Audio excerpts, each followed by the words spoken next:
moments later. Definisi etika dalam pengelolaan sumber daya manusia atau SDM adalah prinsip, nilai, dan standar yang mengatur perilaku dan pengambilan keputusan SDM. Dengan kata lain, etika dalam manajemen SDM mencakup prinsip-prinsip moral yang mengatur bagaimana perusahaan memperlakukan karyawannya. Prinsip yang pertama yaitu keadilan, memastikan bahwa semua karyawan diperlakukan dengan adil dan mendapatkan penghargaan yang sesuai dengan kontribusi mereka.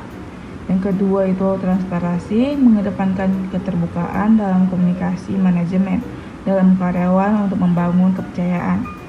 Yang ketiga, tanggung jawab moral, menekankan pentingnya perilaku baik yang harus dicontohkan oleh pemimpin dan seluruh anggota di organisasi, sehingga menciptakan budaya etis yang kuat.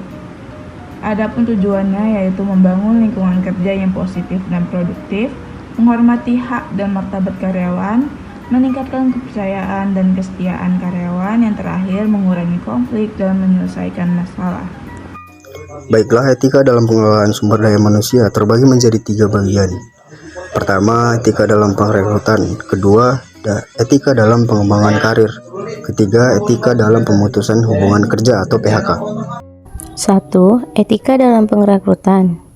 Etika dalam perekrutan adalah pedoman moral yang mengatur perilaku bisnis dan tindakan dalam proses perekrutan yang bertujuan untuk mencapai keseimbangan antara tujuan bisnis dan kenyamanan calon karyawan. Beberapa faktor penting yang perlu dipertimbangkan oleh bisnis untuk perekrutan yang etis. Yang pertama, jangan memasang iklan lowongan yang menyesatkan. Yang kedua, perlakukan semua kandidat secara setara. Yang ketiga, mintalah hanya informasi yang diperlukan. Yang keempat, jaga kerahasiaan identitas dan penyimpanan informasi kandidat. Dan yang terakhir, beritahu kandidat tentang keputusan seleksi dengan baik dan tepat. 2. Etika dalam pengembangan karir. Pengembangan karir adalah peningkatan status seorang pegawai dalam suatu organisasi sesuai jalur karir yang telah ditetapkan. Tujuannya adalah untuk kemajuan posisi, pangkat atau jabatan, serta dapat meningkatkan kemampuan kerja individu untuk mencapai karir yang diinginkan, serta menyesuaikan tujuan pegawai dengan kesempatan karir yang tersedia. Fokus dalam pengembangan karir yang dapat diraih dengan cara 1. Peningkatan diri, yaitu membangun identitas profesional yang kuat. 2. Status sosial ekonomi, meningkatkan posisi dan penghasilan. Ketiga, pengembangan minat dan keterampilan, yaitu memperluas pengetahuan dan keterampilannya relevan untuk kemajuan karir. Secara keseluruhan, pengembangan karir harus dilakukan secara sistematik dan terencana agar dapat memenuhi tujuan bagi individu maupun organisasi. Etika dalam pemutusan hubungan kerja atau PHK. Etika dalam PHK adalah menjalankan proses PHK dengan baik dan mematuhi peraturan perundang-undangan. Etika ini penting karena PHK berdampak besar pada karyawan. Peraturan PHK. Peraturan mengenai PHK di Indonesia diatur dalam UUD nomor 13 tahun 2003 tentang ketenagakerjaan dan perubahannya, dalam UUD nomor 11 tahun 2020 tentang Cipta Kerja. Perusahaan tidak boleh melakukan PHK secara sepihak. Selanjutnya ada langkah PHK yang etis. Yang pertama, memastikan memiliki dokumen yang diperlukan seperti surat PHK dan gaji terakhir. Yang kedua, pilih waktu dan tempat yang tepat. Yang ketiga, hindari bersikap emosional atau marah. Yang keempat, bersikap hormat dan profesional. Dan yang terakhir, berikan informasi dan alasan yang sesuai karena mungkin karyawan berhak atas pesangon atau tunjangan lainnya. Selanjutnya ada etika yang harus diterapkan saat PHK. Yang pertama, berkomunikasi secara jelas dan transparan. Yang kedua, memberitahukan pemberitahuan yang memadai. Yang ketiga, memberikan dukungan pasca PHK. Yang keempat, menjaga keadilan dan konsistensi. Yang kelima, menjaga citra dan nama baik karyawan.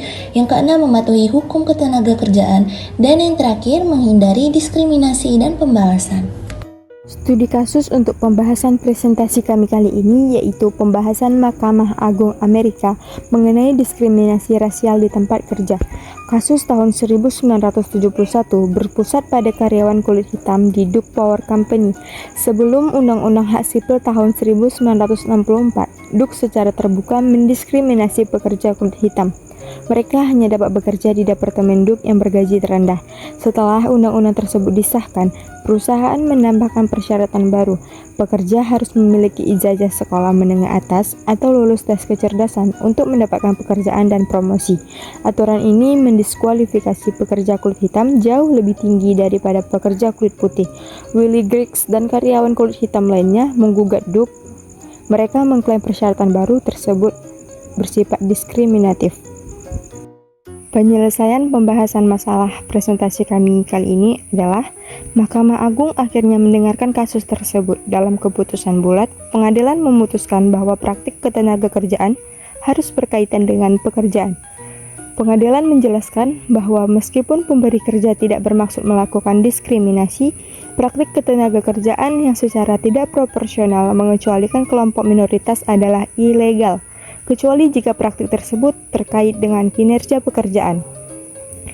Ini berarti praktik tersebut harus mengukur kemampuan seseorang untuk melakukan pekerjaan tertentu, bukan hanya kecerdasan atau pendidikan umum. Pengadilan menetapkan teori tentang diskriminasi. Dikatakan bahwa kebijakan yang tampaknya netral yang berdampak negatif pada kaum minoritas lebih besar daripada kaum kulit putih dapat dianggap diskriminatif. Hal ini berlaku bahkan tanpa bukti adanya niat diskriminatif.